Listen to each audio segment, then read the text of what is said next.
하늘색도 영향이 안 받아. 방향의 영향도 안 받아.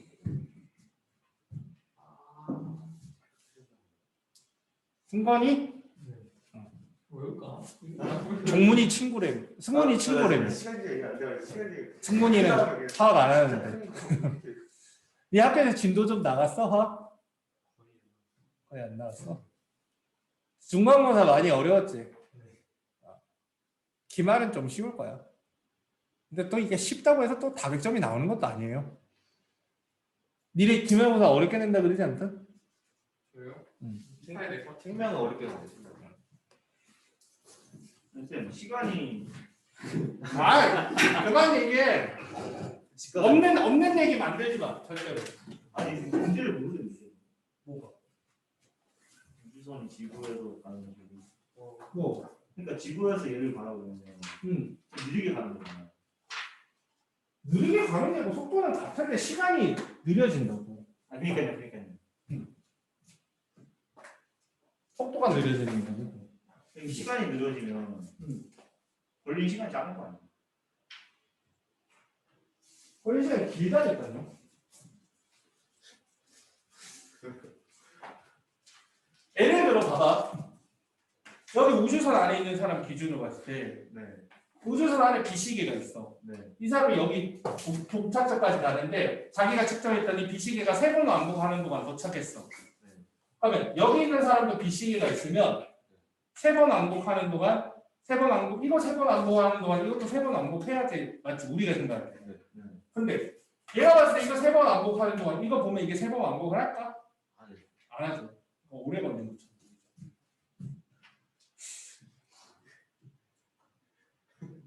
얘가 봤을 때 이거 3번 왕복하면 얘를 이렇게 해야 되니까 빛의 속도가 일정하면 이렇게 왕복하면 시간이 더 오래 걸리잖아. 얘가 보면 이렇게 왕복하는 거 보는 거야. 시간이 오래 걸리는 거야. 빛의 경로가 길어지면 시간이 오래 걸렸다라고 하는 거야. 오래 걸렸다라고 하면 이상하기 때문에 보통 시간이 늘어났다. 혹은 시간 지연이 일어났다고 표현하죠. 오래 걸렸다. 그러면 막 책 읽고 있으면 책 엄청 느리게 읽고 있는 그런 게 넘기고 있습니다. 그렇지는 않아. 아니에요? 그렇지는 않아. 아니 넘기고 있으면 엄청 느리게 넘기는 것처럼 보이잖아요. 그게 아니고 보이는 화면이 늘어 보이는 게 아니고 시간을 빛의 속도를 기준으로 정의를 하기 때문에 그런 일이 벌어지는 거야.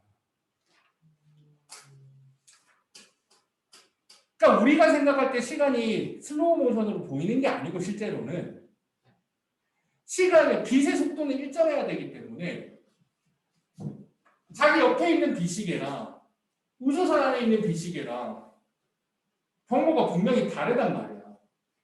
그럼 자기 안에 있는 시간으로 이거 하고 여기에 있는 시간하고 빛이 진행한 경로가 훨씬 더 길잖아. 그럼 저기는 시간이 오래 흘러갔다라고 하는 거야. 오래 흘러가는데 왜 느린 거야? 실제로 시간의 속도가 느려지는 게 아니에요.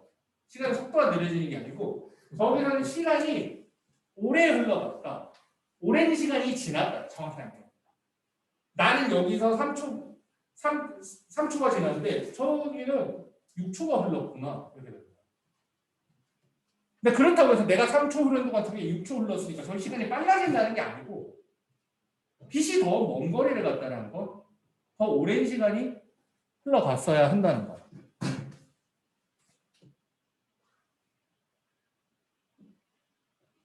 이렇게. 그래서 그냥 그 말만 기억하면 문제 푸는데 아무 상관없는데 이상하다 생각하고 풀기 시작하면 이제 끝 빙글빙글 꼬리물비로 틀리게 되는 거야. 그래서 그냥 심플하게 푸는 게 제일 좋아요. 진짜 받아들여야 돼. 그래서 그때도 물리학자들이 똑같은 소리 해가면서 그게 말이 되냐 하고 따진 거야. 결국. 근데 이게 빛의 속도가 일정하다는 거기에만 의심이 없으면 그럴 수밖에 없는 거야. 아 집에서 해볼까?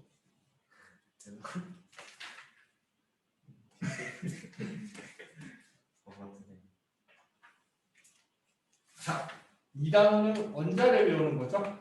한번 해본 친구들도 있고 처음 하는 친구들도 있겠지만 쉬운 부분은 간단하게 하고 얘네들 보통 어려워하는 부분은 천천히 좀 할 테니까 일단 64페이지 원자의 구조 있는데 일단 원자는 톰슨이 제안을 한 겁니다. 물질을 쪼개다 보면 더 이상 쪼개지지 않는 입자가 있다. 거기는 톰슨 얘기가 없고 톰슨 얘기야. 돌탄. 말이 험나. 돌탄 얘기가 없죠. 그래도 알고 있어야 돼요. 돌턴은 원자를 제안을 한 사람이고 정확히 말하면 원자가 있다는 걸 증명을 한 사람이야. 물질을 쪼개다 보면 쪼개지지 않는 입자가 있고 그걸 이제 원자라고 생각을 한 거야. 근데 톰슨이라는 사람이 이게 이 원자 모형의 변천사야. 원자 모형의 변천사인데 모형이라는 거는 니네 그걸 이해를 해줘야 돼. 원자 안을 뜯어서 들여다 볼 수도 없고 본 사람도 없어요. 근데 여러 가지 실험 결과를 바탕으로 원자라는 걸 존재해야 된다는 거고 그리고 원자 안에 이렇게 생겼다고 해야지만 새로 발견된 사실이 설명이 된다는 거야. 톰슨은 음극선 실험이라는 걸 하게 돼요. 음극선 실험. 거기 64페이지에 나오는 게 이제 음극선 실험이죠. 그 음극선 실험을 통해서 무슨 입자를 발견하지? 뭘 발견하지? 전자. 그치. 전자를 발견해. 전자. 전자. 마이너스 전하를 띠는 질량을 가진 입자를 발견을 합니다. 이 전자를 발견해서 이 전자가 어디서 나왔나 고민을 하다가 톰슨은 원자 안에 원래 전자가 이렇게 들어있는데 이게 어떤 상황에서 튀어나온 거고 평소에는 이게 안 보이는 이유가 플러스 전하를 띠고 있는 공에 마이너스 전하를 띠는 전자가 박혀있는 이런 형태로 원자가 생긴 것 같다라고 얘기를 하죠. 사실 외우면 이것만 외우면 돼요. 무슨 말인지 모를까봐 음극선 실험 거기 책에 나오는 내용 잠깐만 보면 음극선은 거기 이제 진공 방정관 진공으로 만들어 놓고 이렇게 해놓고 전극에다가 높은 전압을 가해주면 이렇게 빛 같은 게 보여요. 빛 같은 게.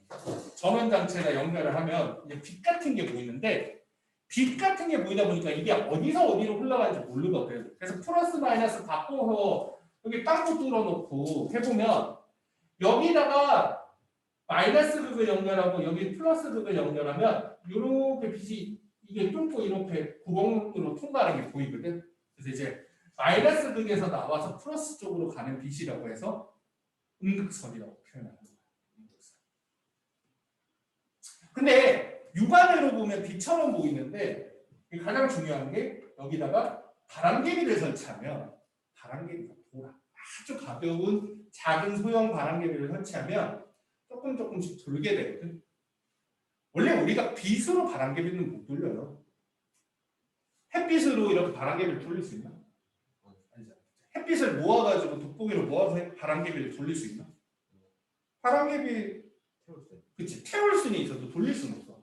돌린다는 건 힘이 가해져야 되는데 빛은 질량을 가지지 않기 때문에 에너지는 가해질 수 있어도 힘을 가해줄 수는 없는 거야. 그치? 그래서 뭐라고 생각했냐면 빛처럼 보이긴 하지만 빛이 아니고 질량을 가진 입자의 흐름이다라는 걸 알게 됐죠. 그리고 이 입자의 성격을 알아보기 위해서 거의 자석도 갖다 대보고 전기장도 갖다 대보는데 플러스를 전기장 마이너스를 갖다 놓으면 플러스 쪽으로 휜다는 걸 알 수 있어요. 플러스 쪽으로 휘는 걸로 봐서 마이너스 전하를 가진 흐름이구나라는 걸 알게 되죠. 거기 보면 뭐 십자가 같은 거 중간에 설치한 거 있는데 그거는 빛하고 비슷하게 직진을 한다는 걸 확인하는 거야. 거의 이제 직진성을 확인하는 거고 바람개비는 질량을 확인하는 거야. 플러스 마이너스나 혹은 N극, S극을 주변에 두는 건 전하를 띤 입자라는 걸 확인하기 위한 거죠. 자, 갈수록 좀 비중이 줄어드니까 딱 요약된 버전으로만 알고 있어도 크게 상관은 없어요. 이해 안 되는 것도 없다. 근데 톰슨 다음에 러더퍼드라고 하는 사람이 등장을 하죠. 그 책에는 원자 모형이 나와는 있죠. 시대순으로 정리를 할 수 있어요. 러더퍼드는 플러스 전하를 띠는 게 가운데 있고 마이너스 전하를 띠는 게 주변에 이렇게 돌고 있다. 이런 식으로 표현해요. 러더퍼드의 모형. 65페이지 제일 밑에 있잖아. 화살표 같은 거 안 보이는 거 같은데 약간 꼬랑지 같은 거 달려있잖아. 그렇지? 움직이고 있다라는 걸 보여주는 거거든. 러더퍼드는 알파 입자 산란 실험이라는 걸 하게 됩니다. 그 실험 장치는 거기 보면은 65페이지 중간쯤에 보면은 이렇게 되는 거죠. 이렇게 스크린 되어 있고 여기 금박을 설치하고 여기 이제 방사능 물질을 넣어가지고 알파 입자가 튀어나오게 하는 거거든요.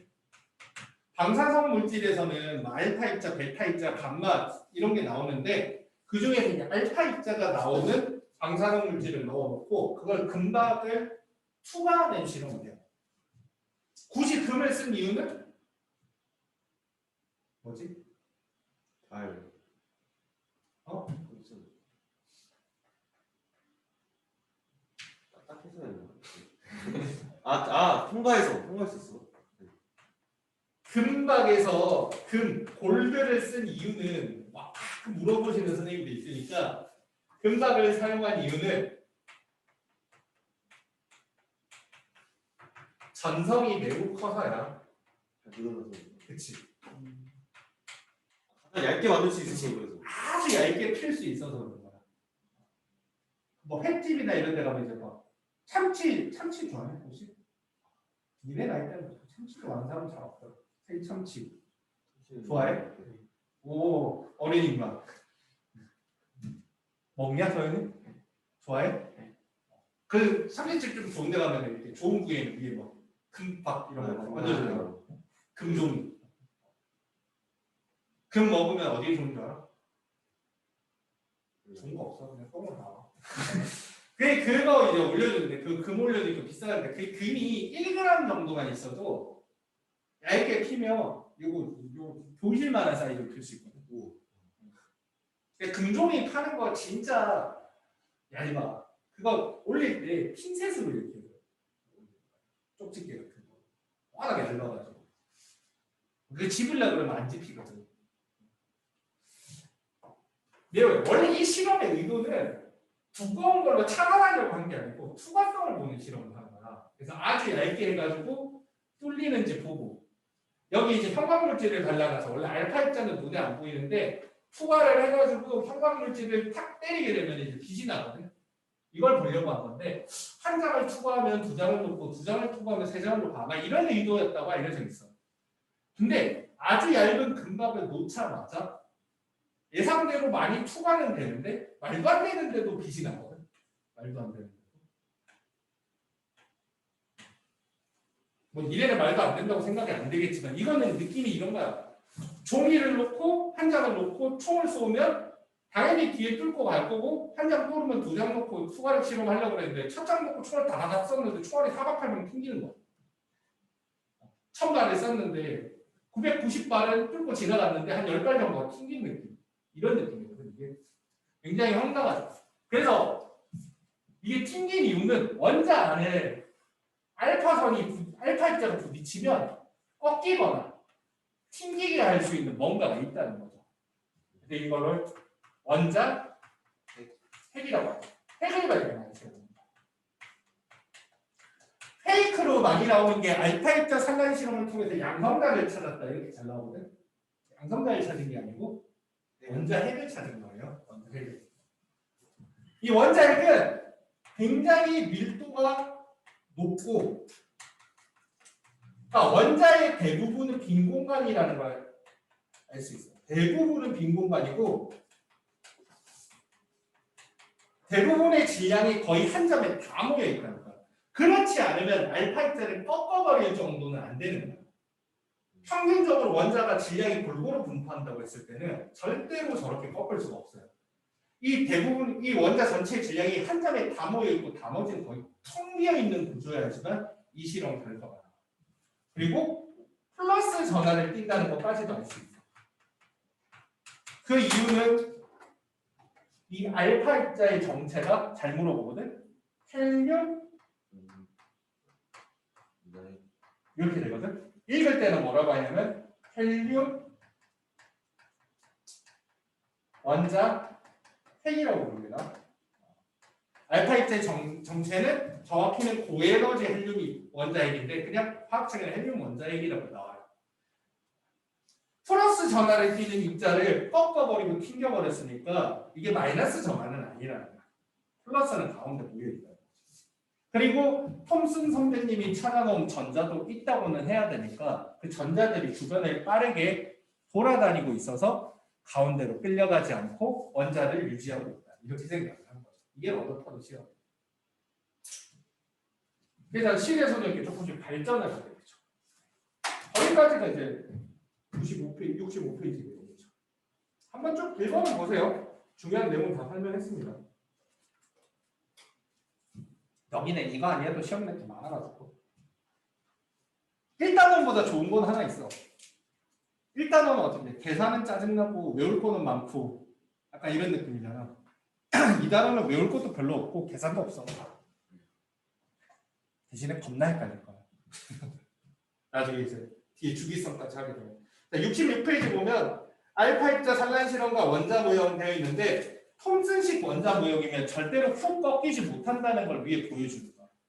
러더퍼드식 원자 모형이면 이렇게 훅 꺾어버릴 수 있는 거야. 그게 66페이지에 나와 있는 내용이죠. 그 다음에 양성자의 발견하고 중성자의 발견은 있는데 이거는 조금 논란이 있는 게 중성자를 발견한 사람은 체드윅이야. 체드윅. 베릴륨에다가 알파 입자를 쏘면 그때 중성을 띠는 입자가 나오게 되고 그게 중성자예요. 중성자. 그리고 음극선하고 비슷하게 양극선이라고 하는 것도 있거든. 양극선. 양극선은 음극선하고는 조금 다르게 진공방정관을 이용하는 게 아니고 수소기체를 조금 넣어놓으면 이게 플러스에서 마이너스에서 플러스 쪽으로 가는 게 아닌 마이너스에서 플러스가 아닌 플러스에서 마이너스 쪽으로 흘러가는 빛 같은 걸 볼 수 있어요. 그래서 양극선이라고 해요. 양극선 발생 원리 막 어쩌고저쩌고 써놨는데 진공방정관은 음극선 실험이고 수소방정관은 양극선 실험이다. 그 정도만 알고 있으면 돼요. 수소랑 그 두 개가 달라. 이런 거 함정 낼 수 있죠. 톰슨은 진공방정관 실험을 통해 전자를 찾았다. 그건 맞는 말인데 수소방정관 실험을 통해 전자를 찾았다. 그럼 틀린 말이야. 같은 방정관인데 그 안에 수소기체가 들어가고 들어가지 않고 차이점이 있다는 거 정도만 알아주세요.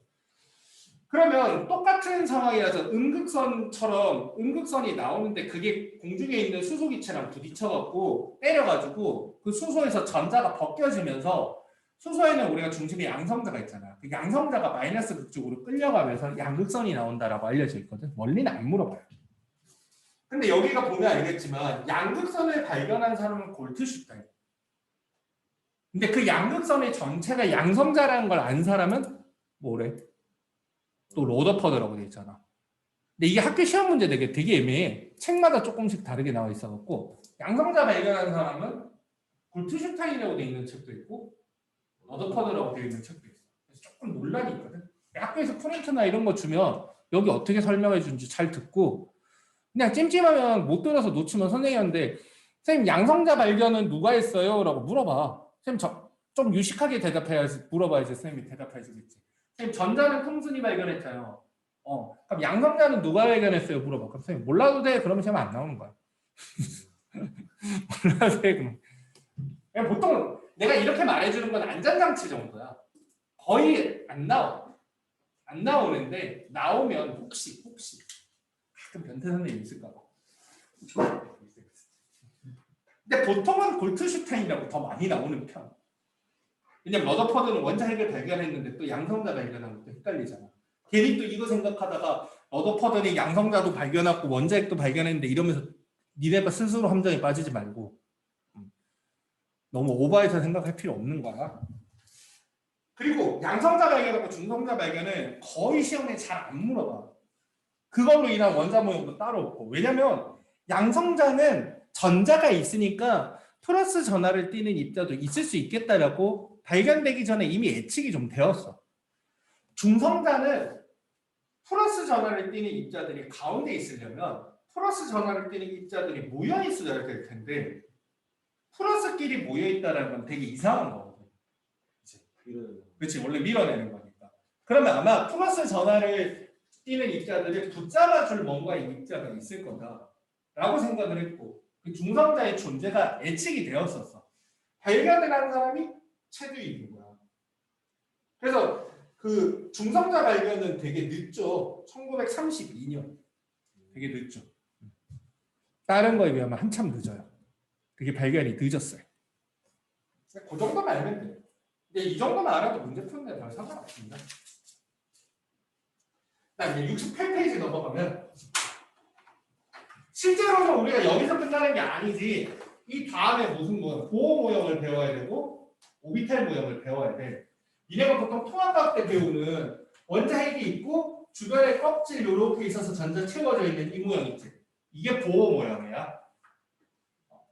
나 이제 보호 모형으로 오비탈 모형은 조금 이따 나올 거니까 이 정도까지만 정리하고 68페이지로 넘어가. 68페이지는 원자핵 구성하는 입자, 원자핵, 그리고 원자핵 안에는 양성자, 중성자, 그리고 원자핵 주변에는 전자 그렇게 나와 있는데 거기 양성자하고 중성자하고 전자하고 성질 나와 있는데 그거 복잡한 숫자는 안 외워도 되고 간단한 숫자는 알고 있어야 돼. 그러니까 정확하게 몰라도 돼. 상대적 질량 나와 있으면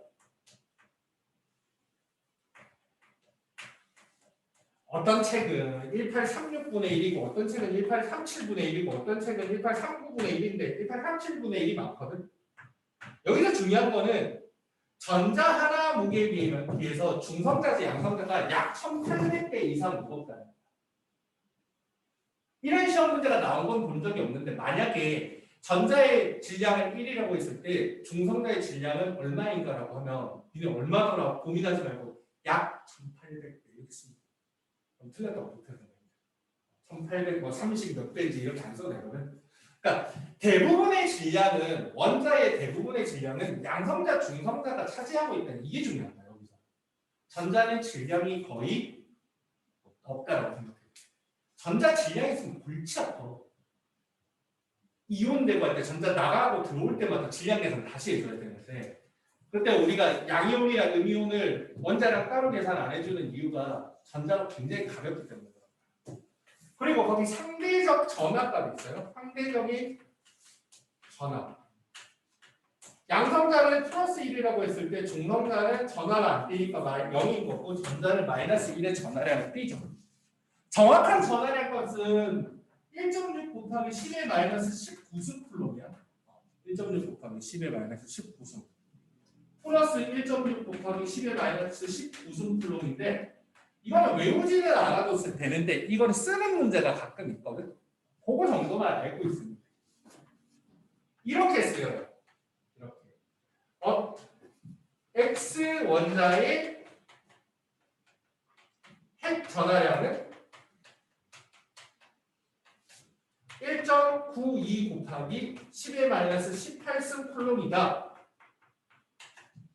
X는 뭐냐? 이렇게 물어봐. 대신에 문제에서 이게 꼭 나와있어. 단 전자의 전하량은 혹은 양성자의 전하량은 1.6 곱하기 10의 마이너스 19승 쿨롬이다. 이렇게 써져 있어 이게.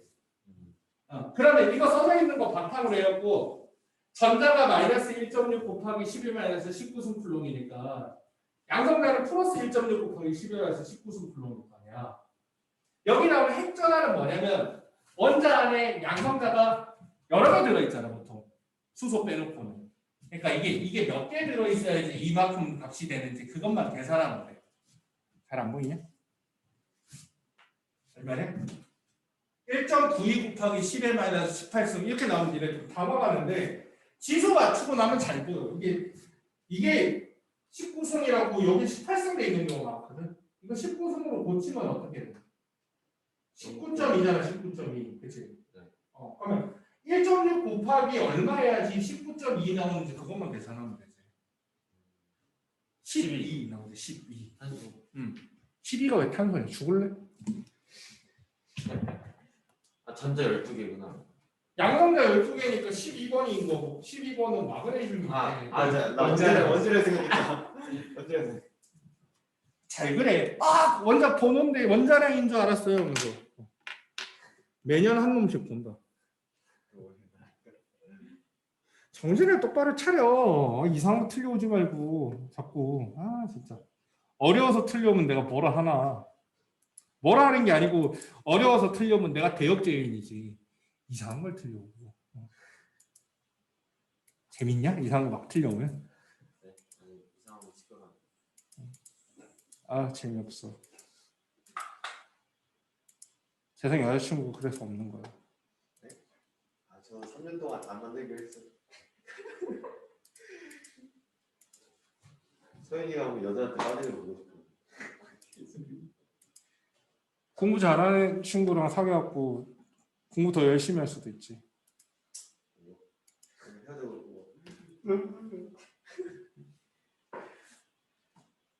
됐지? 혹시 잘 안 보이면 안 보인다고 얘기해. 네, 한번 내려줄게. 자 거기 보면 원자 번호와 질량수 나와 있는데 원자 번호는 이 단어는 여기 이제 지운다. 주기율표 완벽하게 외워야 돼. 우진아 주기율표 외우니? 얘네는 내가 그때 물어보니까 좀 어느 정도 하더라고. 승관아 주기율표 외워? 몇 번 뭐 이렇게 돼? 몇 번 뭐 하면 바로 나올 수 있게 좀 연습을 해둬야 돼. 이 단어는 진짜 주기율표에 시작해서 주기율표에 끝나는 거야. 얘처럼 그러니까 12번 탄소 이러면 그냥 끝나는 거야. 12번이 왜 탄소야? 12번 마그네슘이지. 양성자 12개. 거기 보면 우리가 주기율표 1번에서 20번까지 꼭 외워야 되는데 그 번호 정하는 게 양성자 수로 정한단 말이야. 통합과학에서도 나오거든. 양성자 수. 1번부터 20번까지 알면 충분하니까 몇 번 뭐 할 수 있게 돼. 11번 이러면 뭐지 그냥? 모르겠어요? 이거 연습해와 주기율표 진짜로. 그 하루에 한 번씩만 하면 돼. 수헬리비의 동탄질산 하면 돼. 이제 돼지 주기율표 11번 12번 그래서 나트륨 원소변이 이렇게 되고 평상시에는 아무것도 숫자 안 써놓지만 번호는 여기다 쓰는 거거든. 번호를 보통 생략해놔서 그렇지 여기 번호 쓰는 거. 그럼 이거는 많은 정보를 가지고 있지. 나트륨이 11번이라는 거는 양성자 개수가 11개라는 거고 전자 개수도 11개가 되는 거죠. 단 전자 개수는 이온이 될 때는 개수가 달라지니까 조심해야죠. 나트륨은 나트륨 이온이 되는 경우도 있잖아. 그치? 이런 식으로. 그럼 Na 플러스가 되면은 똑같이 양성자는 11개인데 플러스라는 게 전자 1개가 빠져나갔다는 거니까 전자 10개 이런 식으로. 근데 이게 다 번호 외우는 거에서 시작되는 거고 플러스라는 거는 전자가 하나 부족하다는 소리죠. 왜냐하면 양성자가 플러스 전하를 띠고 전자가 마이너스 전하를 띠는데 플러스는 11이고 마이너스가 10이니까 플러스 1이 되는 거거든. 처음에 막 또 시험 치다 보면 그런 애들 있어. 아 맞다 전자가 적어야 양이온이지 뭐 이러고 있거든. 그거 되게 많아. 표 이렇게 해가지고 A 입자, 뭐 B 입자 이렇게 해갖고 양성자 몇 개, 중성자 몇 개, 전자 몇 개 해가지고 몇 개 막 나오는데 뭐 A는 양이온이다 뭐 이런 거 나오거든. 기억. 그때 항상 전자 개수가 양성자보다 줄어들어 있어야지 양이온이고 전자 개수가 많아야 음이온이죠. 단순하지만 이런 실수도 시험 치면 많이 해오니까 다시 한번 얘기하는 거야. 그래서 양성자 개수랑 중성 원자일 때의 전자 개수는 같으니까 원자 번호만 알고 있어도 두 가지 정보는 없죠.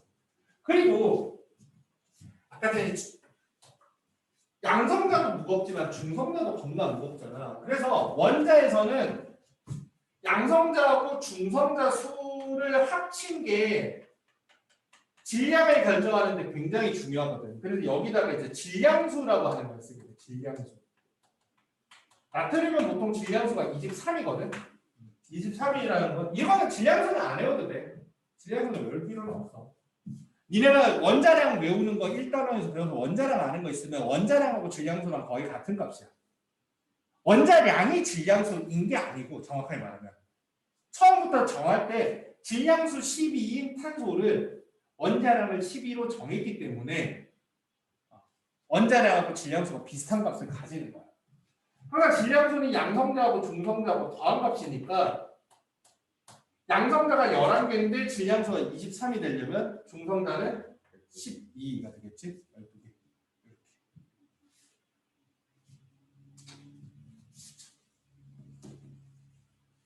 거기까지가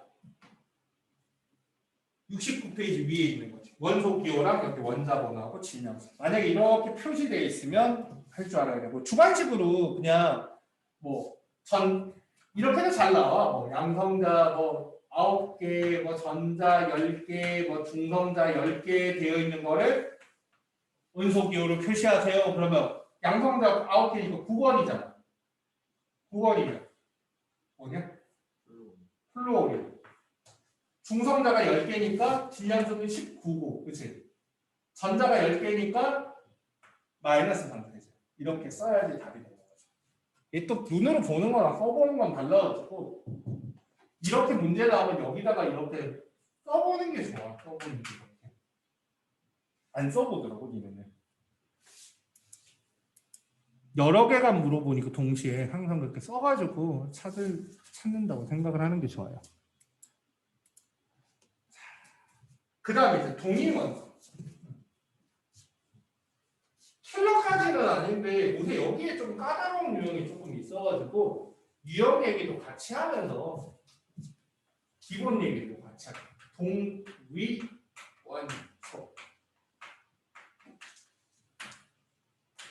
동위원소의 예로 가장 많이 나오는 거는 거기 그림 3개 나와 있는 거 있지. 그 수소죠, 수소. 거기 보면 첫 번째 거는 이렇게 되어 있고 이렇게 되어 있어. 양성자 하나, 전자 하나. 옆에 있는 거는 이렇게 되어 있지. 중성자가 하나 붙어 있어. 그 옆에 있는 거는 이렇게 되어 있어. 그럼 이거 이제 원소 기호로 표시해 놓으면 양성자 한 개 있고 원자번호는 1번이고 1번이니까 수소야. 질량수는 1이죠. 얘는 1번이고 수소인데 중성자 하나 있어도 질량수가 2죠. 이렇게 됩니다. 이런 관계를 무슨 관계라고 하냐면 동위원소 관계. 양성자 개수가 같아서 원자 번호는 같지만 중성자 개수가 달라서 질량수가 다른 원소를 동위원소라고 하는 거야. 내가 수소가 필요하면 양성자 하나 들고 있는 애들, 원자에게 양성자 하나 있는 애들 다 모여라 이러면 수소를 모은 거야. 근데 거기에 얘네만 있는 게 아니고 얘네들이 섞여 있는 거야. 그럼 이제 동위원소가 되는 거죠. 동위원소. 그럼 이렇게 있으면 동위원소가 몇 가지? 세 가지라고 하니까 세 가지 동위원소야. 두 가지라고 착각하는 경우가 있어서 내가 얘기를 해주는 거야. 이거 말고 두 가지 더 있습니다가 아니고 총 세 가지, 총 토탈로 되는 거야. 문제에서 두 가지 동위원소가 있다 그러면 질량수가 다른 게 두 가지 있다는 거고 세 가지 동위원소가 있다 그러면 질량수 다른 게 세 가지가 있습니다. 자연에서 수소를 보면 얘네들이 섞이는 거야. 그러면 아까 전에 질량수가 원자량, 분자량하고 비슷한 값이라고 했잖아. 그럼 자연에서 수소는 보통 H2 형태로 존재하죠. 그러면 세 가지 동위원소가 있는 수소는 H2를 몇 가지를 만들 수 있까요? 몇 가지? 9가지. 응? 9가지. 9가지? 맞아? 아니요. 여섯 가지. 나눠는 똑같은 거. 그렇네. 나눠는. 이거 여기서 자연에 이 세 가지 수소가 섞여 있는데 그 두 개를 붙여가지고 H2 분자를 만든다면 몇 가지를 만들 수 있냐? 6가지. 이 조심해야 되는 게 세 가지 있으니까 9가지라고 생각하기 쉬운데 질량수 1짜리 수소 2개 붙은 것도 있고 질량수 2짜리 2개 붙은 것도 있고 질량수 3짜리 2개 붙은 것도 있고 1짜리랑 2짜리랑 붙은 것도 있지. 그리고 1짜리랑 3짜리랑 붙은 것도 있고 그리고 2짜리랑 3짜리랑 붙은 것도 있으니까 6가지죠. 3 곱하기 3으로 하면은 중복되는 게 생기지. 뭐 2짜리랑 1짜리 이런 것도 같이 들어간단 말이야. 근데 이거나 이거는 똑같다고 봐야 돼. 그래서 이거 조심해야 돼. 가지수 물어보면 잘 틀려. 6가지. 시험에서 이제 하나 틀린 거야. H2의 분자량은 그냥 H2 가지수 물어보면 6가지라고 하는데 분자량은 몇 가지가 있냐라고 물어보면 이건 또 어떻게 해야 돼? 또 빼요. 2에서 6까지. 6가지 하는 게 아니고 이게 제발 이거는 분자량이 얼마야?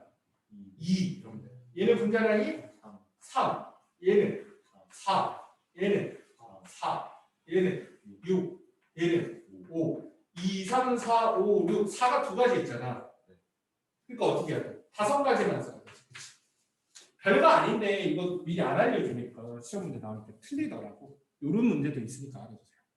요게 최신 유행 이전 버전에 많이 나오고.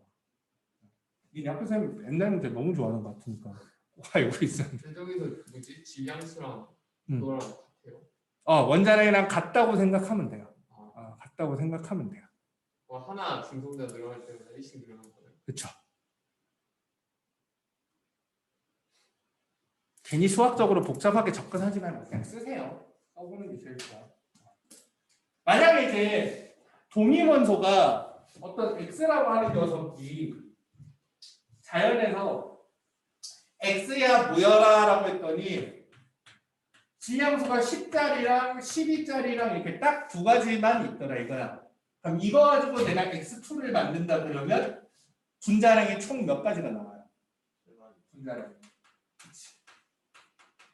이렇게 물어보면 아무도 안 틀리는데 이렇게 하면 잘 틀려. 자연에 X2 분자량이 3가지가 있더라. X는 동위원소 몇 가지냐라고 물어보면 3가지라고 대답하는 데 되게 많아. 3가지 아닌 거 알겠어? 준아? 이게 2가지만 있어도 분자량은 3가지를 만들 수가 있어요. 이거 2개 붙은 거랑 이거 2개 붙은 거랑 이렇게 하나씩 붙은 거랑 분자량이 3가지가 나오잖아. 그렇지? 그래서 X2 분자량이 3가지라고 해서 동위원소가 3가지가 아니라는 거야. 알고 있어야 돼. 조금 업그레이드 하면은 이런 것도 있죠. 다음은 X2 존재 비율이다.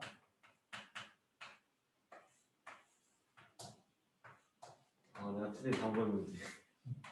나도 틀린.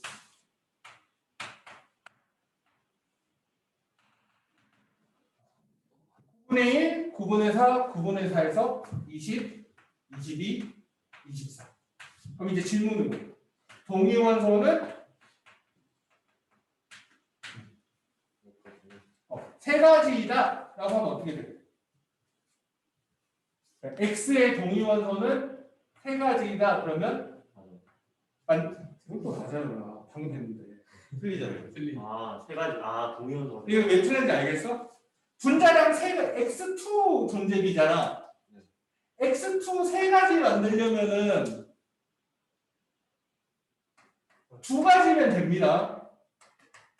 10짜리랑 12짜리만 있으면 돼요. 진짜 낚시로 많이 나오는 거야. 그지? 그다음 니은. 자연에서 일단 맞는 거. 안 봐도 맞을 것 같다. 가장 가벼운 X의 비율은 3분의 1이다. 맞을 것 같아요. 이건 어떻게 할까? 이거 있잖아. 분자량이 3가지잖아, 그치? 그러면 지금처럼 확률 이런 거 못하고. 작은 거? 아니, 어렵게 말고 이거는 가벼운 거 2개가 붙은 거야. 분자량 제일 작은 거. 큰 거는 어떻게 해? 제일 큰 거. 무거운 거 2개가 붙은 거야. 가운데 건 뭐야? 친구. 둘이. 그치? 가벼운 거 하나랑 무거운 거 하나 붙은 거란 말이지.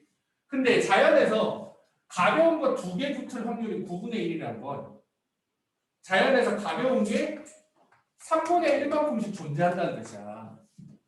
루트 씌우면 돼. 자연에서 무거운 거 2개 붙을 확률이 9분의 4라는 건, 그치?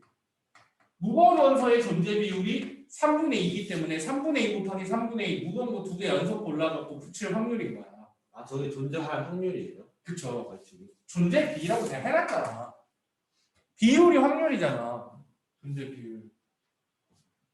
그러면 이거는 어떻게 나온 걸까? 3분의 1 곱하기 3분의 2 아니에요. 그래서 틀릴까봐 내가 양 사이드를 쓰는 거야. 이거는 거기에 이름 3분의 1 곱하기 3분의 2 곱하기 2예요. 둘이 바꿀 수도 있겠다. 맞아. 가벼운 거, 무거운 거 집어도 이게 되지만 무거운 거, 가벼운 거 연속해서 2개 뽑는 거. 니네 확충 잘 안 하니까 경우의 수를 되게 못하더라고. 경우의 수 문제거든. 근데 이거 가지고 하면 잘 틀리겠지, 그치? 그러니까 이거 검사해보고 싶으면 하는 용도지. 이걸로 하세요, 항상. 그리고 이때까지 x2가 3가지 나온 것밖에 없었거든, 시험 문제가. x2가 5가지, 6가지 나온 적은 한 번도 없거든. 그러니까 완전히 이거는 정형화된 패턴이야. 이것만 딱 할 줄 알면 되거든. 대신에 최신 유행은 똑같은데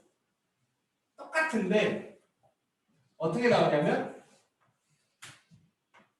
이렇게 많이 나와. x, y 이렇게 이렇게 해서 뭐 이런 식으로 나오고 그런 다음에 여기가 A, B, C 뭐 이런 식으로 문자를 섞어. 양쪽 다 문자는 너무 심했다. 뭐 예를 들어 이렇게 나오면 이제 2가지 이거 똑같이 x2면 x가 동위원소가 2분의 a짜리하고 10짜리하고 12짜리 있듯이 2분의 a랑 2분의 10짜리만 있는 거야.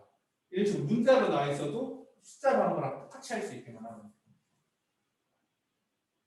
그리고 b는 어떻게 되는 거야? 이 22는 어떻게 된 거야? 이거랑 붙은 거잖아. 그러니까 b는 어떻게 되는 거야? 2분의 a랑 2분의 c랑 나온 거야. 이런 식으로 문자로 나오는 거야. 이게 제일 최신이에요. 작년부터 이렇게 식으로 나오고 있어. 자, 그다음 마지막 디귿. 화장실 갔다 올게. 하나만 더 하고 금방 끝나. 평균 원자량은 어떻게 구해? x가 10짜리랑 12짜리 2개 있으니까 자연에서 3분의 1은 10짜리고 3분의 2짜리는 12짜리잖아. 이렇게 하면 평균 원자량 구해지는 거야. 이 경우에는 어떻게 돼? 3분의 1 곱하기 2분의 1 더하기 3분의 2 곱하기 2분의 c 해야겠지. 이런 식으로. 좀 끊어갈게. 저거 적을 사람들은 적을 아까 전에 디귿 보기가 무슨 말인지 모르겠다고 평균 원자량 설명을 안 해줘서 그런데 평균 원자량은 뭐냐면 거기 밑에 표가 하나 있지. 69페이지에 보면 존재 비율 있고 원자량 나와 있는데 이게 골치 아픈 게 어떤 동위원소를 그러니까 동위원소는 자연에 늘 섞여 있다고 보면 돼요. 섞여 있어요. 거기 보면 우리는 1단원에서 수소 원자량 1이라고 했거든. 1.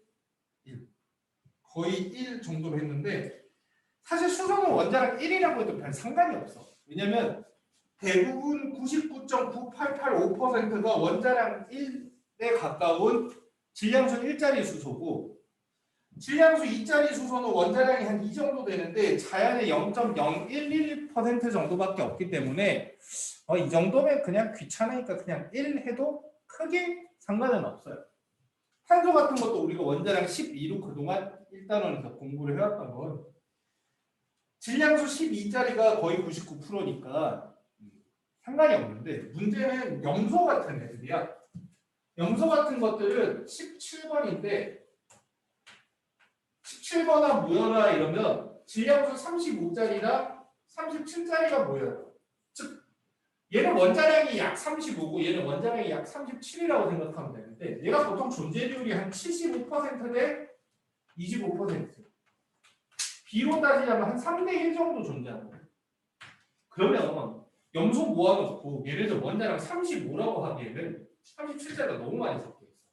그러니까 37짜리 7이라고 하기에는 또 35짜리도 많이 섞여 있고. 그러니까 어떻게 하냐면 원자를 우리가 한 개씩 다룰 게 아니니까 아예 그냥 평균을 내버리는 거야.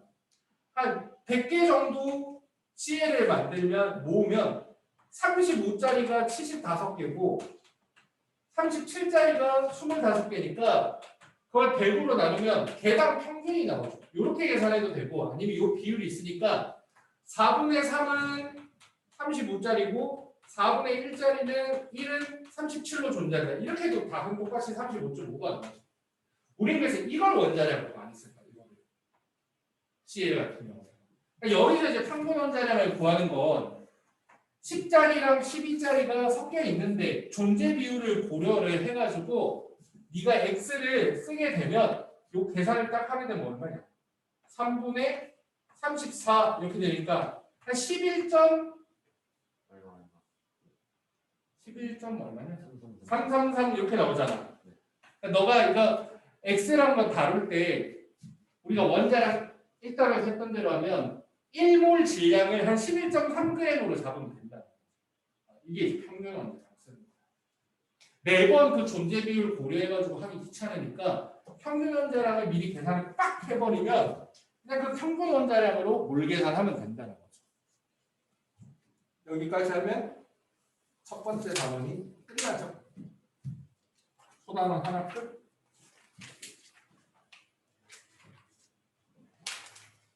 그럼 이제 76페이지로 넘어갑니다.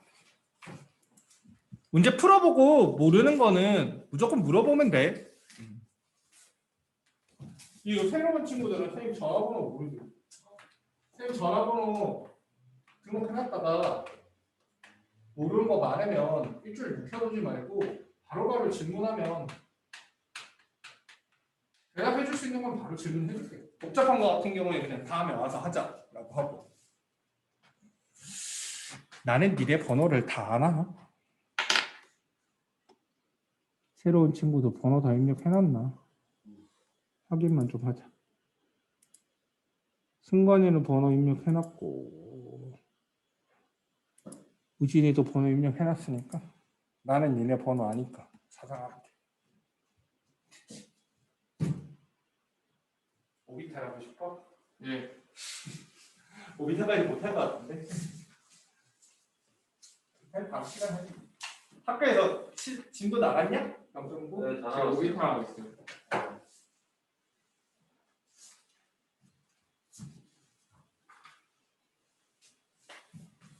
우리도 다음 주에 하고 다음 주에 진도 끝날 수도 있고 좀 빡시게 하면 다음 주에 끝나고 널널하게 해도 다다음 주면 끝나니까 시험 얼마나 하지? 안 되지 않나? 한 3달하고 2주? 와. 지금 며칠이지? 보자. 지금이 5월 둘째 주 아니에요? 셋째 주가 둘째 주 같은 셋째 주거든. 아 그러네. 셋째 주라 치면은 한 달에 2주 남았네. 5월 1일이 1일만 첫째 주여서 5월은 그러면 일주일, 2주일, 뭐고 2주? 3주일, 뭐 버려야겠다. 4주일, 5주일, 6주일, 10주일. 시험 날짜 나왔어? 네. 네 나오긴 했는데 7월 1일인가 그랬는데. 뭐 끊기네. 하면 1, 2, 3, 4, 5, 목금 토일? 6, 7. 묶고 올라. 7주 남았네, 7주. 29, 30, 1, 2 아니야? 충분해? 29야? 2, 3, 4, 아, 5 뭐 끊기네 아니야? 아, 묶고 올라. 29, 30, 1, 2 우진아, 시험 날짜 아니? 진짜로. 좀 화스럽구나. 이걸 말해.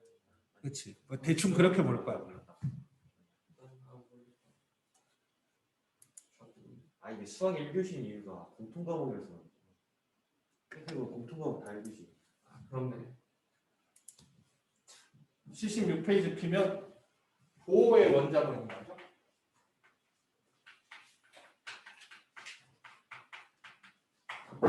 아까 전에도 슬쩍 얘기를 했지만 중심에 원자 핵이 있고 전자들이 지멋대로 돌아다니는 게 아니고 껍질에 이렇게 채워져 있는 게 보호 원자 모형이야. 러더포드 모형하고 차이점은 러더포드 모형은 껍질이 따로 없고 전자들이 그냥 이렇게 날아다니고 있는 건 러더포드 모형이에요.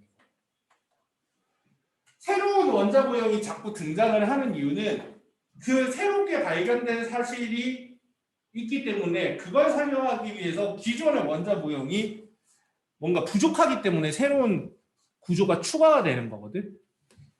보어의 원자 모형은 뭘 설명하기 위해서 만들어졌어요? 준이 선 스펙트럼을 설명하기 위해서 만들어졌습니다. 네. 그럼 아까 전에 지워버렸지만 볼턴 원자, 톰슨 원자, 러더퍼드 원자, 보어 원자 이렇게 나와 있으면 러더퍼드 원자를 선 스펙트럼을 설명할 수 있다 그러면 틀린 말입니다. 이제 보어 이후 모형만 선 스펙트럼을 설명할 수 있는 거야. 러더퍼드 모형을 골라가지고 음극선 실험을 설명할 수 있다 그러면 그건 맞는 말이야? 네. 아니 그건 맞는 말이야. 그건 맞는 말이야. 왜냐면 그 음극선 실험 결과를 톰슨 모형에 반영을 했잖아. 항상 다음번 모형은 이전의 것도 다 설명하고 새로운 것도 설명할 거야. 톰슨 모형으로 알파 입자 산란 실험의 결과를 설명할 수 있다 그러면 그거는 틀린 말이죠. 근데 러더퍼드 모형 가지고 음극선 실험의 결과를 설명할 수 있다 그러면 그건 맞는 말이야. 무슨 얘기인지 알겠지? 그래서 보어 원자 모형부터는 선 스펙트럼이 설명이 가능합니다. 화학 책에는 실려있네. 물리 책에는 실려있는데. 그리고 러더퍼드 모형은 참고에 학교에서 가끔 나오기도 하니까 보어의 원자 모형은 선 스펙트럼이 러더퍼드 모형으로 설명이 안 되기 때문에 등장을 했고 그 다음에 러더퍼드 모형은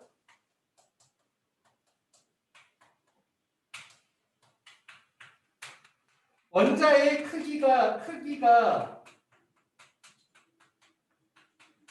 유지되는 것을 설명을 못해요.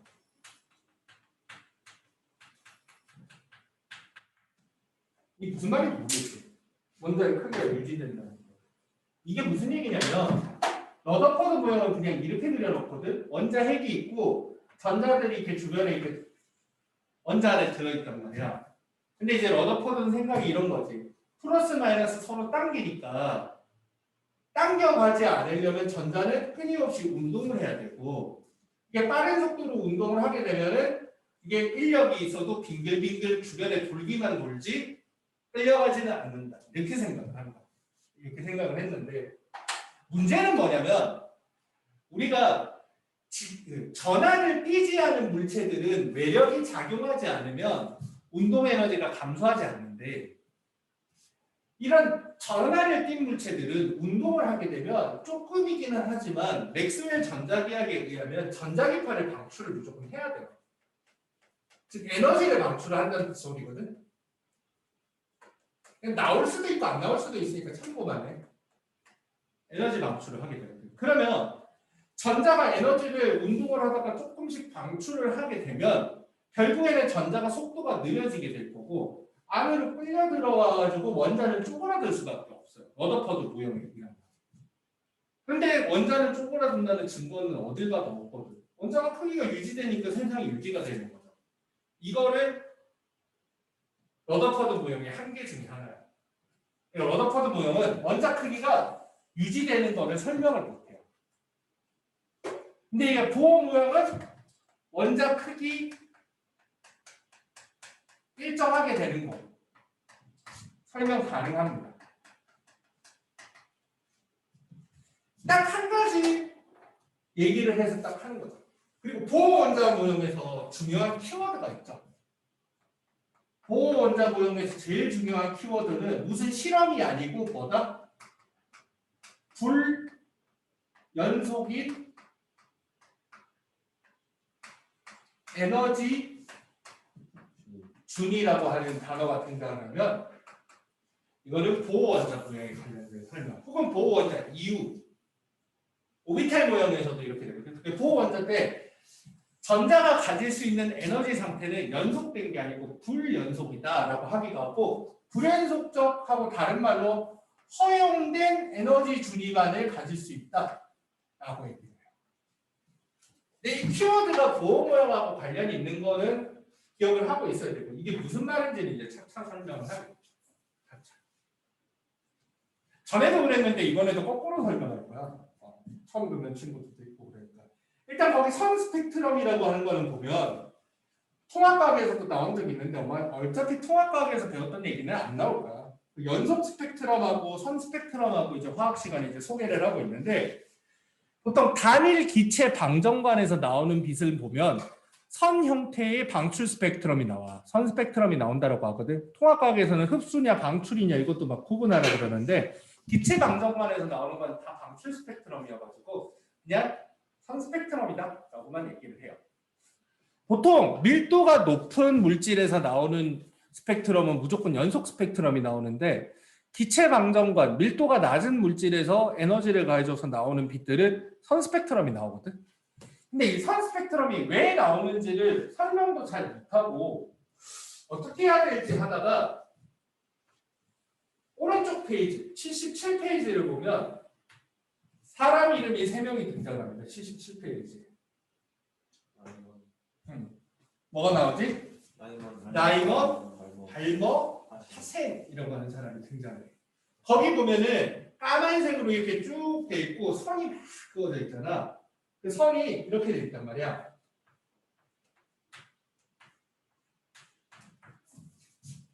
거기 되게 패턴 없어 보여도 거기 보면 3가지 구역으로 이렇게 대충 나뉘어지거든. 가운데 색깔이 있는 곳이 가시광선. 눈에 볼 수 있는 빛은 색이 있으니까 거기 보면 까만띠 가운데 부분에는 색깔이 있지. 거기 보면 빨간색, 초록색, 파란색, 보라색. 거기가 가시광선형.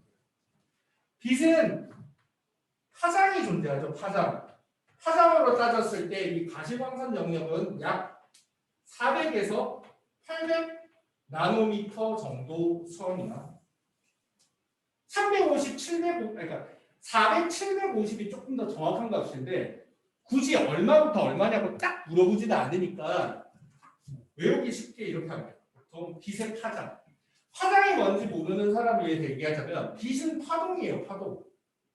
파동인데 어떤 빛은 이렇게 진동을 많이 하면서 진행을 하고 어떤 빛은 이렇게 진동을 적게 하면서 진행하는데 요거를 파장이라고 합니다. 이건 파장. 그러니까 이게 A랑 B랑 두 가지 빛이 있으면 A가 파장이 긴 빛이고 B는 파장이 짧은 빛입니다. 파장이 긴 빛과 파장이 짧은 빛. 400에서 800 나노미터 정도의 파장을 가지면 우리 눈에는 보여요. 그걸 뭐라고 해요? 가시광선이라고 하죠. 가시광선, 가시 볼 수 있다, 가능하다, 볼 십자. 그리고 400 나노미터보다 파장이 짧아지면 우리 눈에는 안 보이지만 빛이 있긴 있어. 근데 여기도 잘 봐야 돼. 가시광선 보니까 800 쪽이 색깔이 어떻게 돼? 이쪽이 붉은 선이죠. 빨간색 계열이고 400 쪽으로 가니까 이게 보라색 이렇게 된단 말이야. 여기가 보라고 여기가 빨강이라고. 그러니까 가시광선 영역에서도 빨주노초 파란부가 빨간색 쪽이 파장이 긴 거고 보라색 쪽이 파장이 짧은 건 알고 있어야 돼요. 조금 오래된 기출 문제인데 색깔이 나와 글자로 나와 있어서 빨간색, 초록색, 파란색 이렇게 나온 적이 있었어. 그걸 보고 파장 길이비를 이용해야 되는 경우가 있었거든. 그래서 빨주노초 파란부 중에서는 빨간색 쪽이 파장이 긴 거예요. 그리고 보라색보다 더 파장이 짧아지면 보라색 너머에도 빛은 있지만 우리 눈에는 보이지 않는다. 그래서 바이올렛을 넘어서 울트라 바이올렛이라고 하죠. 영어로. 울트라 바이올렛. UV라고 하죠. 영어로는 UV. 한국말로는 자외선. 자색이 보라색이라고 해요. 보라색 바깥쪽 빛. 자외선. 빨간색 바깥쪽에 파장이 너무 길어서 우리 눈에 안 보이는 빛은 빨간색 너머의 빛이라고 해서 적외선. 실제로 시험에서 이 전체 스펙트럼이 나오기보다는 요렇게 나오거나 요렇게 나오거나 요렇게 같이 나오는 문제도 있긴 있었어요. 같이 나오고. 거기 보면 사람 이름이 있는데 가시광선은 빛은 누가 연구를 했냐면 발머라는 사람이 연구를 했어. 거기 보면은 발머 계열 가시광선이라고 있어. 그냥 가시광선의 빛을 발머 계열이라고 해요. 발머가 찾아놓은 빛들이라는 뜻이야. 그리고 자외선은 라이먼 계열이라고 해요. 라이먼 계열. 적외선은 잘 안 쓰거든. 근데 이게 이거는 많이 쓰니까 자외선, 라이먼, 가시광선, 발목 외워야 돼. 자라, 가발 외워야 돼. 적외선은 파센 계열이야, 파센 계열. 여기까지 한꺼번에 외우고 싶으면 자라가 가발 쓰고 화장목으로 만들어서 외우면 돼. 자라, 가발. 다음은 가시광선 영역의 스펙트럼이다 라는 말도 쓰지만 다음은 발목 계열의 스펙트럼이다 라는 말도 쓰기 때문에 알고 있어요. 왜 이 사람 이름을 붙여줬냐면 거기 발목 계열 스펙트럼에 파장이 정확하게 얼마인지 이 사람들은 다 찾아요. 77페이지 밑에는 안 나있고 76페이지 위에 보면 나와 있어. 거기 656, 486, 434, 410 나오지. 외울 필요 없어요.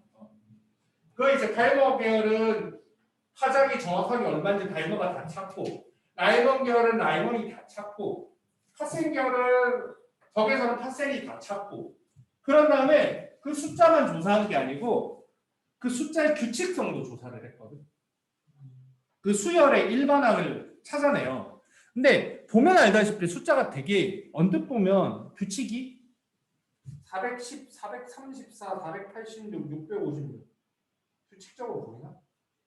굉장히 불규칙해 보이죠. 그래서 이거 일반항을 구할 수는 있는데 고등학교 과정에는 안 실려 있고 대학교 가면 나오는데 일반항이 되게 복잡해. 언뜻 봐도 되게 복잡하거든. 그래서 발목 계열의 일반항도 있고 라이먼 계열의 일반항도 있고 파센 계열의 일반항도 있는데 너무 복잡하기도 하고 왜 그렇게 나오는지는 모르고 그냥 조사만 해놓은 상황이에요. 근데 이거를 이제 보어의 풀네임은 닐스 보어인데 아인슈타인하고 동시대 사람이고 너네가 잘 몰라서 그렇지 아인슈타인만 자꾸 유명하니까 아인슈타인이 메롱에서 유명한 거거든요. 아인슈타인 메롱한 사진 봤어? 되게 유명한 사진이잖아. 아인슈타인이 좀 천재이기도 하지만 비슷비슷한 급의 천재들은 꽤 있었는데 보통 과학자들은 은둔형이 많아. 혼자 조용히 연구만 하고 학자들 사이에서는 조금 알고. 근데 조금 아인슈타인은 대외적으로도 조금 유명한 사람이었어. 그래서 조금 더 알려진 거지. 아인슈타인이 특별히 더 천재였던 건 아니야. 물론 그 사람은 천재죠. 동시대 닐스 보어도 굉장히 천재고 노벨상 받은 사람이에요. 보어는 이거를 한 가지만의 딱 자기 아이디어를 이용을 해서 그걸 다 설명한단 말이야. 보어 모형에 나와 있는 이 전자 껍질. 이런 스펙트럼이 왜 나오냐면 원자 안에 있는 전자들이 지 멋대로 돌아다니는 게 아니고 돌아다닐 수 있는 전자 껍질이라고 부르는 정해진 궤도를 따라서만 돌아다닌다라고 하죠. 돌아다닌다. 첫 번째 껍질을 따라서 돌거나 두 번째 껍질을 따라서 돌고 있거나 세 번째 껍질. 그리고 각 껍질에 해당하는 번호를 n이라고 붙였을 때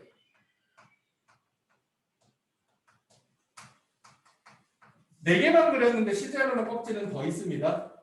n번째 껍질에 있을 때 전자가 가지는 에너지 값은 이렇게 된다까지 말하게. 실제로 우리는 요렇게를 조금 더 많이 써. 그냥 1312 대신 상수 써가지고 마이너스 n제곱분의 k 이렇게 쓰고.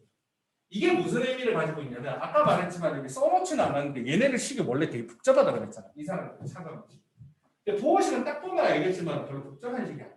굉장히 간단하죠. 전자들이 허용된 궤도를 따라다닐 수만 있고 그 궤도에 있을 때 에너지 값은 마이너스 n제곱분의 k라고 하는 에너지 값을 가진다라고 얘기해요. 즉, 첫 번째 껍질에 있을 때는 마이너스 k에 해당하는 에너지 값이고 그리고 두 번째 껍질에 있을 때는 마이너스 4분의 k 세 번째 껍질은 마이너스 9분의 k 이런 식의 에너지 값을 가진다라고 하는 거야. 물론 무턱대고 찍은 건 아니고 유도 과정은 있어요. 유도 과정은 있는데 뭐 그거는 지금 별 건 아니고.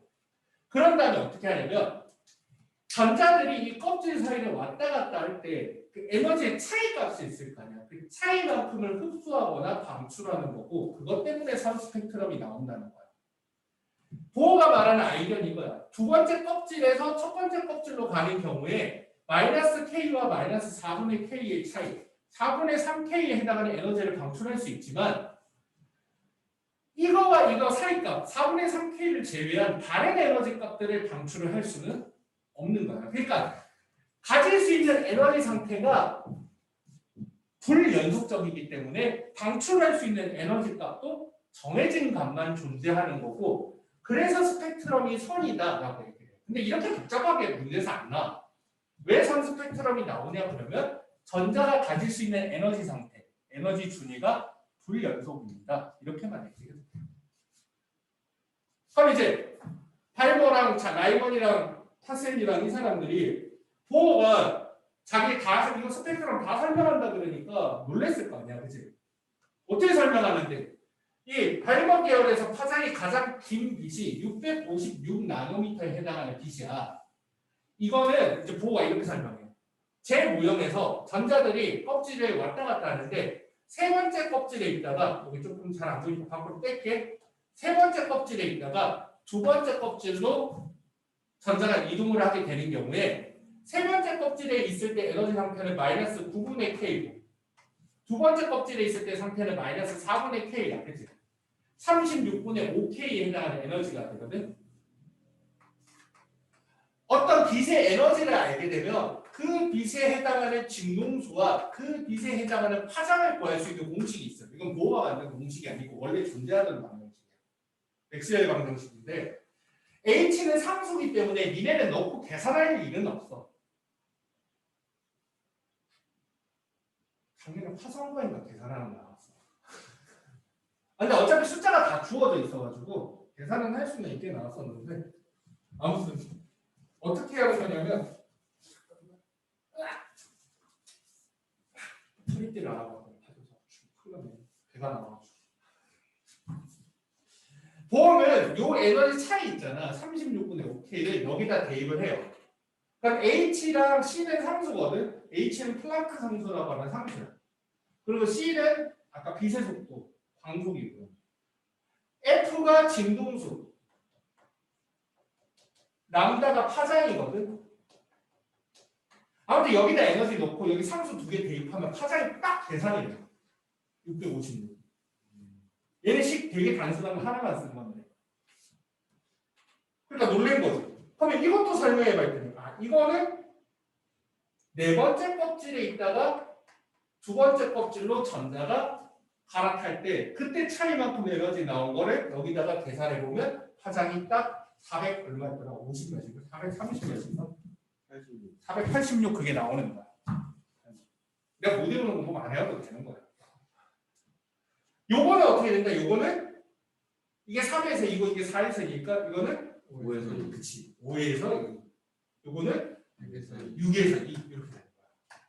그러니까 보호 모형에서는 세 번째에서 두 번째, 네 번째에서 두 번째, 다섯 번째 껍질에서 두 번째, 여섯 번째에서 두 번째 이렇게 나올 때 가시광선에 해당하는 빛이 방출되고 그게 파장값 값이 정확하게 계산이 됩니다. 그래서 거기 보면 이제 77페이지 밑에 있는 그림이 무슨 그림인지 조금 보여? 순간아 보여? 거기 보면 빨간 선으로 막 비 내리는 짝대기 있고 그게 이 얘기인 거야. 고3들 기준으로는 이걸 외우라 그러거든. 이거는 외우고 있는 거야. 외우고 있는 게 좋아. 우진아 이해돼? 이해는 한 번 더 하는 거야. 그러면 이제 발목 거 다 설명했으니까 라이먼 거도 설명해야 될 거 아니야. 라이먼 계열에서 가장 긴 거는 2에서 1. 이거는 3에서 1. 요거는 4에서 1. 요거는 5에서 1인 거야.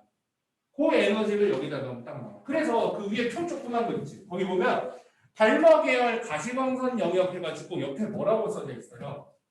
3보다 큰 전자 껍질에서 두 번째로 내려올 때 방출되는 빛 이렇게 되어 있지. 아까 말했잖아. 3에서 2, 4에서 2, 5에서 2 이렇게 되는 거고. 라이먼 계열 해가지고는 어떻게 돼 있어? 2보다 2 이상인 껍질에서 첫 번째 껍질로 내려올 때 방출되는 빛 여기 돼 있지. 그래서 2에서 1, 3에서 1, 4에서 1, 5에서 1. 같은 방식으로 적외선 스펙트럼은 가장 여기서부터 4에서 3, 5에서 3 이렇게 되는 거야. 6에서 3, 7에서 3 이렇게 되는 거지. 그래서 라이먼 계열이라 그러면 X에서 첫 번째로 내려올 때, 발버 계열이라 그러면 X에서 두 번째로 내려올 때, 파센 계열이라 그러면 X에서 세 번째로 내려올 때가 각각 방출되는 스펙트럼인 거야. 이게 규칙이 있기 때문에 무작정 외우려고 하지 말고 요거 그대로 따라와서 외우면 별로 어렵지 않아요. 실제 문제에서는 어떻게 많이 나오냐면, 자, 아까 전에 파장이 다른 두 빛 설명하느라 요거 그렸었잖아, 그렇지? 빛은 파동이기 때문에 이렇게 파장이 긴 빛도 있고 파장이 짧은 빛도 있어요. 파장이 길면 길수록 에너지는 작아져요. 그렇지. 이게 파장이 분모에 들어가니까 파장이 커질수록 에너지는 작아지는 거야. 그리고 진동수가 커지면 에너지는 커지는 거지. 그러니까 잘 모르겠으면 빛이라는 거는 이런 웨이브로 가는 빛도 있고 이렇게 가는 빛도 있다고 생각하면 돼. 이렇게 가는 게 진동을 많이 하는 거야. 이렇게 가는 게 진동을 많이 하는 거야. 그렇지. 두 번째 진동 많이 하지. 이렇게 가는 게 에너지가 클 것 같아. 이렇게 가는 게 에너지가 클 것 같아. 아무래도 많이 떨리는 게 딱 봐도 힘들어 보이잖아, 그렇지? 그러니까 이게 진동수하고 에너지는 비례관계인 거야. 진동수하고 에너지가. 대신에 진동이 크면 파장이 짧아지잖아. 그래서 에너지하고 파장은 반비례관계인 거야. 실제 실전 수준에서 시험 문제에서는 제일 많이 나오는 유형은 이런 거야. 예를 들어 이거를 A 2에서 여기 A 이렇게 표시해놓고 여기를 뭐 4에서 요거를 B 이렇게 해놓는 거야. 옆에다 정리할게. A는 내가 뭘 골랐지? 2에서 1로 갈 때. B는 4에서 2로 갈 때. 조심해야 되는 건 이건 내가 숫자 써본 거지. 실제 시험에서 이거 숫자 안 써져 있어요. 이거 네가 찾아야 돼. 가시광선에서 3에서 2, 4에서 2, 5에서 2. 여기서부터 찾으면 절대 안 돼. 그냥 파장이 긴 쪽부터 찾아야 돼. 왜냐면 파장이 길수록 에너지가 작기 때문에 이게 가장 파장이 긴 쪽. 왜냐면 선은 4개일 수도 있고 5개 꺼져 있을 수도 있어. 긴 쪽부터 세면 절대 안 틀리거든. 긴 쪽부터 3에서 2, 4에서 2, 5에서 2, 6에서 2, 2에서 1, 3에서 1, 4에서 1, 5에서 1 이렇게 세는 거야. 그래서 그걸 세고 나면 A는 2에서 1이고 B에는 4에서 2야. 그럼 이때 방출되는 에너지를 계산하고 싶으면 요거 하나 정도는 알고 있어야 되는 거지. 마이너스 N제곱분의 K. 마이너스는 왜 그러냐면 이따 설명해 줄게. 2에서 1로 가면 요거 대입하면 마이너스 4분의 K와 마이너스 K. 그러니까 첫 번째 껍질에 있을 때는 에너지가 마이너스 K고 두 번째 껍질에 있을 때는 마이너스 4분의 K니까 항상 이 차이만큼의 에너지가 방출이 되는 거야. 그럼 얘는 4분의 3K만큼의 에너지를 방출하는 거지. 같은 방식으로 이건 16분의 K, 얘는 4분의 K니까 16분의 3K 이렇게 되는 거야. 문제에서 A하고 B에서 방출되는 에너지의 B를 쓰세요. 이렇게 문제 나와 실제로는. 그럼 이제 에너지를 쓰세요 그러면 여기다 써. 에너지 비율을 쓰세요. A하고 B하고 그러면 4분의 3K랑 16분의 K니까 4분의 3 대 16분의 3이니까 4대 1 이렇게 되는 거고. 진동수의 비를 쓰세요. 그러면 진동수랑 에너지는 비례하니까 4대 1 이렇게 하는 거고. 파장은 진동수 에너지랑은 반비례 관계니까 역수를 취해서 4분의 1대 1분의 1, 즉 1대 4가 되는 거죠. 여기까지 풀 줄 알면 보험 보는 끝나요. 마이너스는 뭐냐면 보험은 안쪽에 있는 게 에너지가 작다고 생각을 했기 때문에 마이너스를 붙이면 만약에 마이너스를 안 붙이면 안에 있는 게 숫자가 제일 커지잖아. 그래서 마이너스를 붙인 거지. 이제 계산할 때 마이너스 너무 의식하면 틀려. 차이를 구한다고 생각하면 돼. 그래서 나는 정확하게 쓴다고 마이너스 4분의 K 마이너스 K 썼는데 그냥 4분의 K 차이라고 생각하는 게 더 편해. 4분의 3K만큼 방출된다. 이렇게 하는 게 더 좋아. 그러니까 원래식의 마이너스가 있는 건 안쪽 껍질수록 에너지가 낮고 전자가 에너지가 낮으니까 벨벨거려서 안쪽에서 돌고 있다. 이렇게 전자가 허용된 에너지 준위만을 가질 수 있다고 하면 요것도 설명이 왜 되냐면 에너지 간격이 일정치 않으니까 선 스펙트럼도 설명이 되는 건데 보호 원자 모형에서는 전자가 들어갈 수 있는 가장 안쪽 껍질이 존재하는 거야. 그거보다 안으로는 허용되지 않으니까 못 들어가는 거거든. 애초부터. 그러니까 원자가 크기가 더 풀어날 수는 있어도 조금 완전히 일정 크기 이하로는 쪼그라들 수 없다는 걸 설명이 끝나는 거야. 자, 그리고 첫 번째 껍질은 K 껍질이라고도 해. 두 번째 껍질은 L 껍질. 세 번째 껍질은 M 껍질. 네 번째 껍질 N 껍질. 그래서 이런 거 2에서 1 같은 경우에는 L 껍질에서 K 껍질 이렇게 해. 안쪽부터 K, L, M, N이야. 여러 가지 썰이 있는데 A, B, C, D 안 하는 이유는 그 안쪽에 있었을지도 몰라서 알파벳 중간부터 잡았다는 모르겠어. 안에 있었으면 이걸 A, B 하면 다시 다 바꿔야 되잖아. 이거. 근데 습관처럼 K, L, M, N 했는데 알고 보니까 여기가 끝이었어. 더 아래 껍질이 없어. 그래서 그냥 K, L, M, N 한다는 소리도 있고 사람 이름 첫자를 땄다는 소리도 있고 어쨌거나 K 껍질, L 껍질, M 껍질, N 껍질 이렇게 되는 거야. 4에서 2다 그러면 이거는 K, L, M, N, N 껍질에서 L 껍질로 전자전이한다 이렇게 표현해도 같은 말이 되는 거죠. 여기까지가 이제 보호 모형이고 그러면 이제 오비탈 모형을 해야지. 네, 질문이 있는데요. 네네. 이 뭐지? 그러면은 여기서 막 7에서 2로 가는 거 이런 거는 표시를 일부러 안 한 거예요? 그쵸. 선을 더 그리려면 더 그리죠. 근데 이 간격이 봐봐. 좀 작아. 여기 간격이 바깥쪽 껍질로 갈수록 간격이 좁아지거든. 그래서 파장도 실제로 보면 탁탁탁탁탁 이렇게 찍히기 때문에 더 자세하게 그리려면 그릴 수는 있는데 겹쳐져 버리니까 굳이 선을 4개에서 5개 정도밖에 안 그어 놓는 거야. 그러면은 뭐 5개 그어놓으면 맨 마지막에 있는 거는 뭐 엄청 많은 게 겹쳐 있는. 그렇죠. 그러니까 이게 이렇게 4개만 그어져 있어도 5개 그어져 있어도 5번째를 3에서 2, 4에서 2, 5에서 2, 6에서 2, 7에서 2 세면 맞는 건데 여기서부터 세면 틀릴 수도 있어요. 그래서 실제로 시험 문제에서 이렇게 나온 적도 있거든. 이렇게 한 다음에 가시광선 영역이다 해놓고 선을 하나, 둘, 셋, 넷, 5개 그어놓고 이거는 3에서 2가 맞는데 A, B 이렇게 해놓고 A는 발모 계열의 스펙트럼 중에서 가장 파장이 짧은 빛이다라고 해놨어.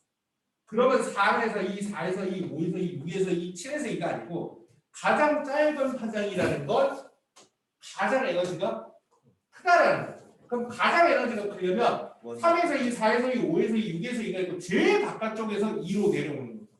제일 바깥쪽 껍질은 무한대에서 2로 내려오는 거죠. 무한대 번째 껍질은 에너지가 0이고요. 두 번째 껍질은 4분의 K니까 4분의 K.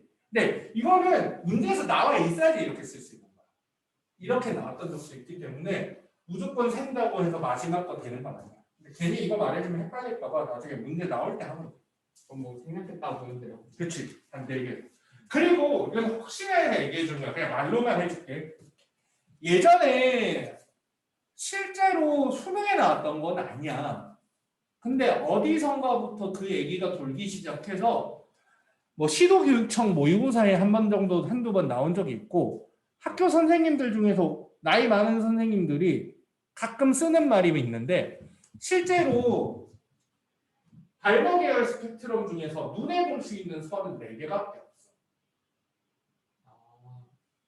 왜냐면 점점 파장이 짧아지다 보니까 3에서 2, 4에서 2, 5에서 2, 6에서 2까지는 눈으로 보이는데 7에서 2부터는 파장이 이제 너무 짧아져가지고 가시광선이라고 하긴 좀 애매하고 약간 이제 자외선 영역으로 넘어가기 시작해요. 그래서 선을 5개 그어놓고 가시광선이다 했는데 아니다가 정답이어가지고 그때 혼란이 왔었던 적이 있거든. 근데 실제로 그거는 문제가 잘못된 거야. 내 판단에 의하면, 내가 조사한 거에 의하면. 왜냐면 저는 이거 보이는데 그런 건 할 말이 없어. 이제 그거 들어보지 않을까? 중학교 때 가청 주파수라고 해가지고 사람마다 그 소리가 원래 20에서 2만 헤르츠가 가청 주파수거든. 근데 실제로 사람들은 그거보다 보통 좁은 영역만 귀에 들려. 근데 빛도 마찬가지야. 조금 더 짧은 파장의 빛이 보이는 사람이 있고 안 보이는 사람이 있어. 실제로 그래. 그러니까 그게 7에서 이거 눈에 보이냐 안 보이냐 따지는 건 되게 애매한 짓이거든. 그래서 보통 400에서 800 요 발목의 스펙트럼은 전체가 가시광선이라고 해도 그게 더 논리적인 건데 그때 딱 한 번 그런 이유로 학원에서도 그렇고 학교에서도 그렇고 7에서 2가 가시광선이냐 아니냐 맨날 따지는 막 그 얘기만 나올 때마다 막 난리를 치는데 학교에서 수업을 듣고 있다가 미안해.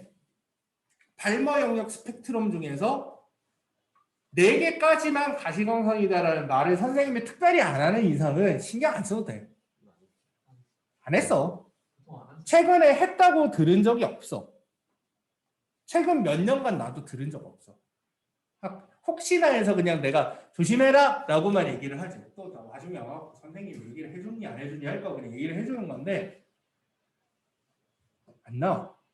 그거 되게 오래된 일이라서 한 10년 정도 전에 벌어진 일이라서 근데 아직도 대치동에 가면은 그거 조심해야 된다고 가르치거든.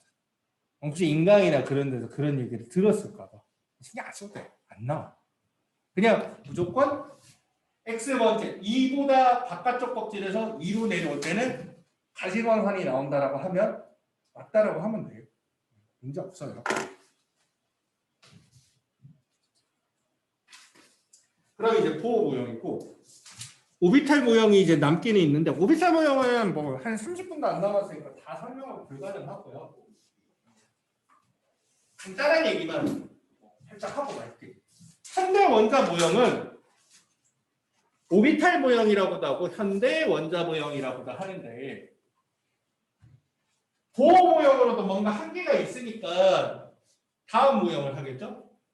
근데 보호 모형으로 웬만큼은 다 돼. 그래서 우리가 가장 친숙하게 볼 수 있는 모형이 보호 모형이야. 그래서 통합과학에서도 많이 보는 거. 네가 통합과학에서 예를 들어 11번 나트륨이다 그러면 원자 모형을 했을 때 첫 번째 껍질에 전자가 2개 있고 두 번째 껍질에 전자가 하나, 둘, 셋, 넷, 다섯, 여섯, 일곱, 8개 있고 세 번째 껍질에 전자 하나 있고 이런 식으로 그려주던 거 있지. 이게 보호 모형이야. 껍질이 이렇게 있는 거. 자, 보호 모형은 그림을 그리면 이렇게 되는데 글자로 표기를 할 때는 이렇게 표기해요. 첫 번째 껍질이 아까 K 껍질이라고 한다고 그랬지. 이런 식으로. 이게 이런 거 처음 보면 당황한데 이게 요거를 부호, 기호로 나타내는 거야. K의 그 첫 번째 껍질이 2, 두 번째 껍질이 8, 세 번째 껍질이 1개 이렇게 되는 거야. 이거 우리 책에도 나와 있을 거야. 원자 책에. 나와 있나? 안 나와 있나? 안 나와 있으면 말이야. 근데 가끔 쓰시는 표현이거든 이게. 흔히 많이 쓰는 표현이니까 이렇게 A 이래놓고 이렇게 나오고 뭐 당황하지 말고 첫 번째 껍질 2개, 두 번째 8개, 세 번째 1개니까 이런 구조라서 나트륨이다 이렇게 할 수 있어야 돼요. 그리고 오늘은 보호 모형하고 그 다음에 이제 오비탈 모형으로 넘어갈 때 보호 모형이 완벽했으면 또 다음 모형이 나올 필요는 없어. 근데 보호 모형은 웬만큼 쓸만한데 딱 하나 문제가 있는 게 있어요. 딱 하나 보호 모형으로. 실제로는 문제가 더 많은데 고등학교 과정에서는 80페이지 보면 보호 모형에 한계가 나와 있어. 뭐라고 돼 있어? 전자 2개 이상. 그치. 선 스펙트럼이 아까 봤지만 진짜 간단한 식 하나 가지고 이 수소 방정관에서 나오는 모든 선 스펙트럼이 설명이 되는 굉장히 좋은 모형인데 당연히 보호는 다른 기체 방정관에서 나오는 선 스펙트럼도 설명을 하려고 했을 거야. 자기 모형으로. 근데 수소 원자 스펙트럼, 수소 기체 스펙트럼은 되게 단순하게 생겼는데 헬륨, 리튬도 가열해갖고 기체 상태로 만들어서 기체 방정관 할 수 있거든. 그 헬륨, 리튬이나 이런 다른 거 이용해갖고 방정관에서 나오는 스펙트럼을 보면 선이 이거보다는 훨씬 더 복잡하게 나와. 설명이 잘 안 돼. 희한하게도 수소만 단순하게 나와서 설명이 잘 돼요. 그래서 보어의 모형은 선 스펙트럼을 설명을 하기는 하는데 수소밖에 못해. 그러면 쓰레기 모형 아닌가? 수소밖에 못하니까 원작에 그렇게 많은데 그래도 1번이라고 해도 완벽하게 모형을 설명을 할 되게 간단한 식으로 설명할 수 있다는 것 자체가 원자 안의 본질에 꽤 많이 접근했기 때문에 그리고 보호 모형이 굉장히 쓸만하게 심플하게 쓸 수 있는 모형이기 때문에 제일 많이 쓰죠. 하지만 다전자 원자라고 불리는 수소 이후의 원자들은 선 스펙트럼이 설명이 잘 안 돼. 그래서 다전자 원자의 선 스펙트럼을 설명할 수 있다라고 하면 보호 모형까지는 해당 사항이 없는 거야. 오비탈 모형, 현대 원자 모형은 다전자 원자를 설명할 수 있다. 이렇게 되는 거지. 좀 진도가 애매해가지고 여기서 끝납시다. 더 나가봐야 애매하니까 복습하고 읽어보고 모르는 거 있으면 물어보고 가세요. 좀 빨리 끝나는 날 있고 좀 늦게 끝나는 날도 있고 아마 뒤에 주기성 할 때는 좀 늦게 끝날 거야. 대적은 할때 한 10시 반 넘었어요. 끝까지 마무리 지려면 좀 늦게 끝나. 다음 주에 여기까지.